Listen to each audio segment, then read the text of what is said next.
Pick any square foot of unmaintained ground in your yard right now. A fence line, a driveway crack, the strip along your garden border you keep meaning to weed. Something is growing there that you have been systematically destroying for years. And the brutal part is this. That plant, the one you pulled out by the root last Saturday, likely has more nutritional density per gram than anything currently growing in your raised bed. 6 weeds. That was the original video. You watched it, you recognized those plants, and a lot of you came back and said, there are more. What about the one with the stinging leaves? What about the one that's taking over the shady corner? What about the ones that come back every spring no matter what I do? This video covers 12 spontaneous plants that are establishing themselves in your yard right now, for free, without seeds, without soil prep, without irrigation. 12 plants that, taken together, cover nearly every nutritional gap a home food system has. Protein, omega-3s, iron, vitamin C, complete amino acids. Medicine. One of them, number 4 on this list, contains something that almost no cultivated vegetable can give you, and almost nobody is talking about it. Start where the hunger gap actually lives. The original video on this topic hit something real. The comments told me that. People who had spent 3 years building raised beds, amending soil, ordering seed catalogs, watching it dawn on them that the plants they'd been pulling out were the more resilient half of the equation. I want to be honest with you about what this video is and what it isn't. This is not about abandoning your garden. The cultivated crops you're growing matter for calorie density, for storage, for the crops that weeds genuinely cannot replace. But there is a layer of free, self-establishing nutrition growing in most American backyards right now that goes almost completely ignored. Not because it's inferior, because an entire industry spent several decades teaching us to call it a problem. The average household spends over $500 a year on lawn care. A significant portion of that goes toward herbicides, pre-emergence, and pulling effort, all of it directed at exactly these plants. I started paying attention to this seriously 3 years ago when I walked my own yard with a field guide instead of a weed bucket. What I found, not in some wild meadow but in my own fenced quarter-acre, genuinely changed how I think about food security. 12 plants, all of them already here, none of them requiring a single action from me to establish. By the end of this video, you will be able to walk your own property and identify every plant on this list. You'll know what each one gives you, how to harvest it safely, and why it belongs in your system rather than your yard waste bin. The first plant on this list is also the most misunderstood, because most people who find it think they already know what it is. Heart-shaped leaves, slightly scalloped edges, deep green, growing in low clusters. In spring, small purple or white flowers that look almost too delicate to eat. Most people who have it treat it as a ground cover and nothing else. Wild violet is one of the most vitamin C-dense plants you can harvest in early spring, at the exact moment your body most needs it after winter. Both the leaves and the flowers are edible raw. The flowers have a mild, almost floral sweetness. The leaves taste green and clean, closer to mild spinach than anything sharp. The hidden layer most people miss. Violet leaves make a mucilaginous tea, slightly thick, not unpleasant, that has been used for centuries in throat and respiratory support. That's not why you harvest them, but it's worth knowing that this plant has functional layers beyond salad. One practical note, wild violet spreads aggressively underground via rhizomes and also by seed. If you decide to let it establish, it will fill a shaded area over 2 to 3 seasons. That's not a warning, that's a feature. It covers bare ground under trees where most food plants won't grow at all. The next plant on this list grows in the same shade zones as violet, but it gives you something no other plant in your yard will. Wide, oval leaves, parallel veins running the length of each leaf from base to tip. That's the detail that identifies it. No serration, no distinctive smell. It grows flat to the ground in lawns, garden edges, compacted paths, driveways. Anywhere foot traffic has compacted the soil, you'll find plantain. This is the plant that has more peer-reviewed traditional medicine documentation than almost anything else on this list. The leaves contain aucubin, an iridoid glycoside, and allantoin, the same compound used in commercial wound healing creams. Crush a fresh leaf between your fingers and press it to a bee sting, a splinter wound, or a minor cut. The drawing and cooling effect is not folklore. It works fast enough that you notice it. The seeds, the tall spike that grows up from the center, are edible, nutty, and can be harvested in late summer. Ground, they work as a fiber supplement. The seeds are psyllium's wild relative. Psyllium husk, which sells for $8 to $12 for a small container at any pharmacy, comes from a cultivated Plantago species. The nutritional profile of the leaves includes calcium, vitamins A, C, and K, and iron. Young spring leaves are the mildest. Harvest before the seed spike appears for the best flavor. Most people are mowing this plant into oblivion every 2 weeks. The one just inside your fence line is worth more than a patch of spinach that took 3 weeks to establish. The next plant on this list is the one that surprises people the most, because most people have been afraid to touch it. Tall, upright stems, serrated, deeply toothed leaves that come to a point. Fine hollow hairs covering the entire plant. Those hairs are the delivery system for formic acid, histamine, and serotonin, which is why touching it barehanded feels like 100 tiny burns. Most people learn this once and never go near it again. That is exactly the wrong conclusion. Stinging nettle is, gram for gram, one of the most nutritionally dense plants on this list. The sting completely disappears the moment heat or mechanical pressure collapses the hollow hairs. Blanch the leaves for 60 seconds in boiling water. The sting is gone. What remains is a dark green, mineral-rich leaf that tastes like the deep end of spinach. The numbers are not subtle. A 100-gram serving of cooked nettle delivers roughly 6 to 7 grams of protein, more than most leafy greens. It delivers iron at levels that outperform many cuts of meat per calorie. It is one of the only wild plants with significant calcium, magnesium, and potassium all in one leaf. Dried nettle tea, loose leaf, not bagged, sells for $15 to $25 per pound at herbal retailers. You can harvest, dry, and store it from your own yard for nothing. The practical harvest rule: wear gloves. Take only the top 4 to 6 inches of new growth in spring before the plant flowers. Pinch or cut cleanly. The plant resprouts from the same root, and you can harvest multiple times in a season. One thing most people don't know about nettle: it is a companion plant for other herbs. It reportedly increases the essential oil content of herbs growing near it. I planted a small patch of it in the back corner of my herb bed 3 years ago. The oregano and lemon balm on either side of it did noticeably better than the same varieties elsewhere that season. Nettle will be on this list for everything it gives you. But the next plant covers a gap that nettle doesn't, and most survival gardens never address it. If you're building a yard that can actually feed your family, not just supplement it, but genuinely contribute to food resilience, this channel exists for exactly that. Hit subscribe if that's the direction you're headed. Every video here is about practical systems, not aesthetic gardening. Tall, coarse-stemmed, with broad oval leaves and a dense, slightly rough texture. In late summer, it sends up a thick seed head, sometimes reddish, sometimes green, that can be the size of your forearm. Most gardeners yank it out on site because it grows fast and large. That is a mistake measured in pounds of free protein. Amaranth is a dual harvest crop.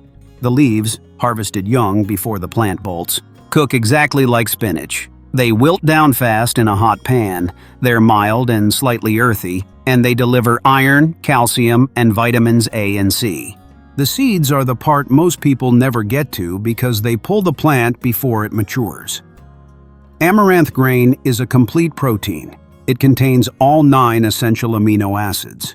Quinoa gets all the attention, but amaranth has been cultivated as a staple grain crop in the Americas for thousands of years, by the Aztecs, who called it huautli and considered it sacred enough that the Spanish colonizers specifically tried to eradicate its cultivation to break the culture. One mature amaranth plant can produce between 40,000 and 60,000 seeds. Those seeds can be harvested by rubbing the seed head over a bowl, then winnowed in a light breeze to separate the chaff. Ground into flour, they make a dense, nutty, gluten-free baking flour that retails for $4 to $6 per pound. The practical note: amaranth is an annual. It does not come back from the root, but it self-seeds so aggressively that once it's in your garden, it will reestablish itself every year from the seeds that drop before you harvest. You don't need to plant it again. You just need to let a few plants complete their cycle. Everything we've covered so far has given you vitamins, minerals, omega-3s, protein. The next plant gives you something different, and it's the one that most directly addresses the gap between a survival garden and a complete food system. Round, kidney-shaped leaves with scalloped edges on long petioles, small pink or white flowers with dark veining. It grows low and spreading, in garden edges, along fences, in disturbed soil. Most people walk past it daily without recognizing it as food. Mallow is one of the only plants on this list that provides mucilage, a gel-like soluble fiber, in significant quantities. That matters for digestion, and it's why mallow has been used medicinally for gut health across Middle Eastern, Mediterranean, and European traditional food systems for over 2,000 years. The leaves can be eaten raw in salads when young. They have a mild, slightly okra-like texture when chewed. Cooked, they thicken soups and stews the same way okra does.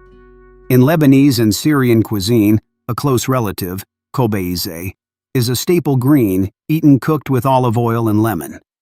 The seed pods, the small, round, cheese wheel-shaped pods that appear after flowering, are edible raw. They're mildly nutty.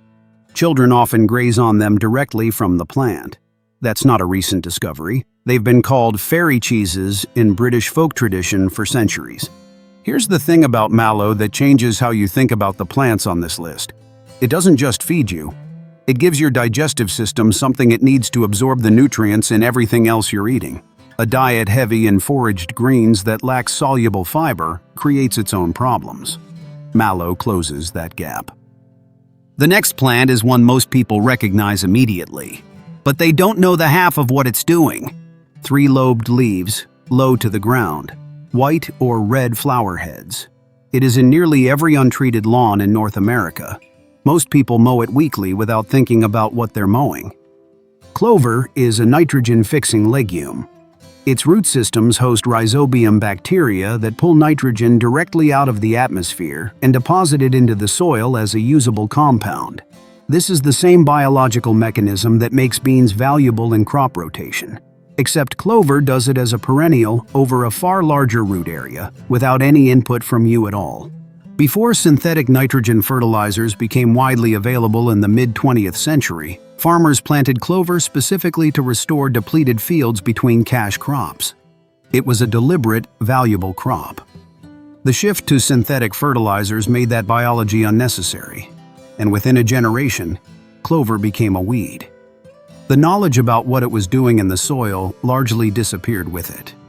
The flowers, red clover especially, are edible and mildly sweet. Dried red clover flowers sell for $8 to $15 per ounce at herbal retailers for use in teas and herbal preparations. You can harvest them from a lawn that hasn't been sprayed, dry them on a screen in a warm room, and store them in a jar. The dried flowers keep their color and a surprising amount of their scent. The seeds can be sprouted indoors in winter, ready in 4 days, producing a fresh, mildly nutty green at the time of year when nothing else is growing. But here's the piece that rarely comes up. Allowing clover to grow in your lawn is a direct, no-cost investment in the fertility of your entire yard. Every clover plant growing near your garden border is enriching the soil it's rooted in. You do not need to do anything. You just need to stop pulling it. The next plant is one you've almost certainly seen. What you probably don't know is what it's doing underground. A flat rosette of lobed, slightly ragged leaves close to the ground. Then, in early spring, a thin stem rises from the center with tiny white flowers and distinctively triangular seed pods that look almost exactly like an old-fashioned coin purse, which is where the name comes from. Shepherd's purse is a cool season annual in the mustard family. It is one of the earliest plants to emerge in spring, often in late February or early March in temperate climates, weeks before the ground is workable for seed starting. The leaves, harvested young from the basal rosette before the stem elongates, are edible raw or cooked. They taste mildly peppery, somewhere between arugula and watercress, and they deliver vitamin C, vitamin K, and calcium. The iron content is notable. Traditionally, shepherd's purse tea has been used for its hemostatic properties, its ability to help slow bleeding. The hidden layer, shepherd's purse, is allelopathic. It produces root compounds that suppress the germination of competing plants nearby. That's a disadvantage in your cultivated bed. Don't let it go to seed near your garden rows. But in a deliberately unmanaged section of your yard, it's functioning as a ground cover that prevents other, less useful plants from establishing. It's doing selective work you didn't ask for. Let it mature in the places you don't cultivate. Pull it from your raised beds before it sets seed. That's the whole management strategy. A lot of what we're covering today lives at the intersection of foraging and food gardening, which is a space I find genuinely underserved by most channels. If you're in that territory, comment yard below. I read every single one, and it helps me understand what to build next for this community. Heart-shaped leaves in tight clusters of 3, enough to be mistaken for clover at a glance. But the shape is different. Clover leaflets are round. Wood sorrel leaflets fold down the center like a book, and they're distinctly heart-shaped. Small yellow or white flowers. It grows in partial shade, under trees, along north-facing fence lines, in the edges of beds where little else survives. The flavor is its most immediate identifier: sour, bright, citrusy. That flavor comes from oxalic acid, the same compound that makes rhubarb tart and that makes wood sorrel one of the more reliably good wild sources of vitamin C available. Eat a small handful raw on a walk through the yard. You'll know within seconds. The practical caveat: oxalic acid in large quantities can interfere with calcium and iron absorption and is a concern for people prone to kidney stones. Used as a flavoring and garnish, which is the correct use, wood sorrel poses no meaningful concern. Don't eat a pound of it. Use it like you'd use lemon zest. What makes wood sorrel valuable in the context of this whole list? It fills the spaces nothing else fills. Under the oak tree where your garden stops. In the deep shadow of the north fence. In the corner where your raised bed frame casts permanent shade. That's where wood sorrel establishes itself. You're not giving up garden space for it. It's colonizing the dead zones and turning them productive. Every piece of shade in your yard that you've written off as unusable, wood sorrel is already trying to tell you something different.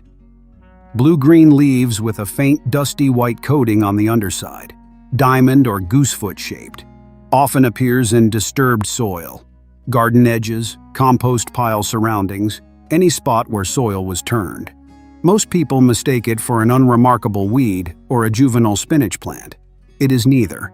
Lamb's quarters and quinoa are in the same plant family, Chenopodiaceae. They are botanical cousins.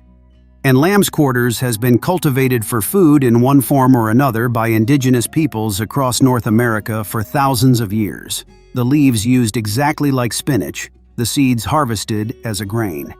The leaves contain 4.2 grams of protein per 100 grams raw, more than spinach. They deliver iron, calcium, riboflavin, and vitamins A and C. Cook them exactly the way you cook spinach. Same wilting behavior, similar flavor, slightly more mineral in taste. The seeds are the part almost nobody harvests. Small and black, they ripen in dense clusters at the top of the plant in late summer. You can harvest them by stripping the seed heads into a bag, letting them dry, and then winnowing out the chaff. Ground into flour or cooked whole like grain, they are nutritionally similar to quinoa. Complete protein, good mineral profile. Think about this for a moment. Most people who have a thriving vegetable garden have lamb's quarters growing 3 feet from their most carefully tended beds. They're spending money on quinoa seeds, preparing soil, managing slugs, replanting every season. And the plant doing the same job for free is right there. pulling itself up without any help. The next plant does something none of the others on this list do, and it's probably the most underestimated plant in the American backyard. Thick, succulent-like stems with small, rounded, fleshy leaves, reddish at the stem. It grows close to the ground, spreading outward in a low mat. In summer heat, when your other garden plants are struggling, Purslane is at peak growth. It is the only terrestrial plant, the only land plant, that provides meaningful amounts of omega-3 fatty acids, specifically alpha-linolenic acid. A 100-gram serving contains approximately 300 to 400 milligrams. That is more omega-3 than any other leafy green plant on Earth. Most people in this country spend $20 to $30 a month on fish oil supplements to hit omega-3 targets. Purslane grows in your garden bed without being planted, comes back every warm season, and gives it to you for nothing. The flavor is mild and slightly lemony. That's the oxalic acid, same family as wood sorrel, same caveat about very large quantities. In raw salads, Purslane adds a slight crunch and bright flavor. Cooked, it wilts like spinach and adds a pleasant texture to eggs and stir-fries. The mechanism that makes Purslane a summer survivor is worth understanding. It uses C4 photosynthesis, a more efficient carbon fixation pathway than most plants. In conditions that kill conventional vegetables, drought, intense heat, poor soil, Purslane thrives. While your tomatoes are dropping their blossoms in a heat wave, Purslane is producing at full capacity. That is not a coincidence. That is a food system that evolved to produce exactly when conventional systems fail. You know exactly what this looks like. Bright yellow flowers, toothed leaves in a basal rosette, the white seed puffball. It is in more yards than any other plant on this list. It is also the plant most aggressively targeted by the lawn care industry. European settlers brought dandelion to North America deliberately. They carried it across an ocean as a cultivated food crop. Let that sit for a second. A plant that now gets herbicide sprayed on it every spring was once carefully transported as a food source. A 100-gram handful of dandelion greens contains 558% of your daily recommended vitamin K. More beta-carotene than a carrot. More calcium per calorie than a glass of milk. Every single part of the plant is edible. Leaves, flowers, roots. The root, roasted until dark and ground, makes a caffeine-free coffee substitute with a deep, slightly bitter flavor. It sells for $12 a bag at health food stores. You can dig it from your yard, roast it at 375 degrees for 20 to 30 minutes, and grind it with a coffee grinder. Young spring leaves, before the plant flowers, are the mildest for raw eating. Once the flower stalk appears, they become more bitter. Still edible, better cooked or blanched first. The flowers can be battered and fried, made into wine, or added to salads raw. Here is the practical case. Dandelion requires nothing. It breaks through compacted soil. It survives frost. Its taproot goes 18 inches deep, pulling minerals up from below your topsoil horizon and depositing them in its leaves, which drop and decompose, returning those minerals to the surface layer. That's not just a food source. That's soil building work that no cultivated annual is doing for you. The spray and pull reflex for dandelion is, without exaggeration, one of the most expensive habits a food-growing family can have. Not in labor. In what it costs you in free nutrition and free soil fertility, gone. Tiny oval leaves, delicate white star-shaped flowers, 5 deeply notched petals that look like 10. Trailing stems that form dense mats close to the ground. It germinates in cold weather and begins growing weeks before your last frost date, often in February or early March in most temperate climates. In any food security framework, the most dangerous period in the growing year is late winter into early spring. The stored food from the previous season is depleted or gone. The ground isn't ready. Seeds haven't germinated. There is a gap, sometimes 2 to 3 months, between the last of your stored food and the first harvest of the new season. Chickweed fills that gap. It grows when nothing else will. The flavor is mild, slightly grassy, and genuinely pleasant, closer to baby spinach or mosh than anything sharp or medicinal. It requires no cooking, though it can be lightly wilted. It delivers vitamin C, calcium, magnesium, and iron in a form your body can use right out of the ground. One plant produces approximately 800 seeds. Those seeds can remain viable in soil for up to 10 years. Once chickweed finds your garden, and it will find your garden, it is part of your garden permanently. Every late winter, while you're waiting on seed catalogs and trying to figure out your planting schedule, chickweed is already producing fresh greens in the spaces between your beds. The hidden layer, chickweed grows under the soil temperature threshold at which most weed species germinate, which means it occupies your bare garden soil in late winter before competing plants can establish. It is functioning as a living mulch in the coldest, most vulnerable season, covering your beds, suppressing early weed germination, and feeding your family at the same time. That is not a weed. That is a system working exactly as it should. Step back and look at what we actually have. 12 plants. Not one of them costs money. Not one of them requires seeds, soil prep, irrigation, or growing knowledge beyond recognition. Together, they deliver omega-3 fatty acids, complete protein, vitamin C, iron, calcium, vitamin K, nitrogen fertility, early spring greens, digestive support, and wound care. They cover the hunger gap in late winter. They build your soil while you sleep. They return every year, from roots that go deeper than you can dig. We have been paying to destroy this system, and the system we've been protecting, the one that requires our lawn to look a certain way, is the fragile one. It needs synthetic inputs, weekly maintenance, and ongoing spending to sustain itself. These plants survived every ice age, every drought, every agricultural shift of the last 10,000 years. They will outlast whatever comes next. The question was never whether they can feed you. They already can. The question is whether you'll let them. One practical step before you close this video. Go outside. Walk your fence lines. Walk your garden borders. Look at what's already establishing itself. You now know what you're looking at. If what we covered today made you think differently about what counts as a food plant, the next video is going to change how you think about your soil entirely. Specifically, the difference between soil that grows food and soil that merely holds it upright. It's a shorter video, and it connects directly to everything we covered here. If you're building a more self-sufficient yard, not perfect, not off-grid, just more yours, this channel is the place.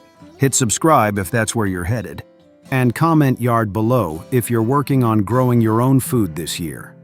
Tell me which of these plants you already have. I read every single one, and it shapes what I build next.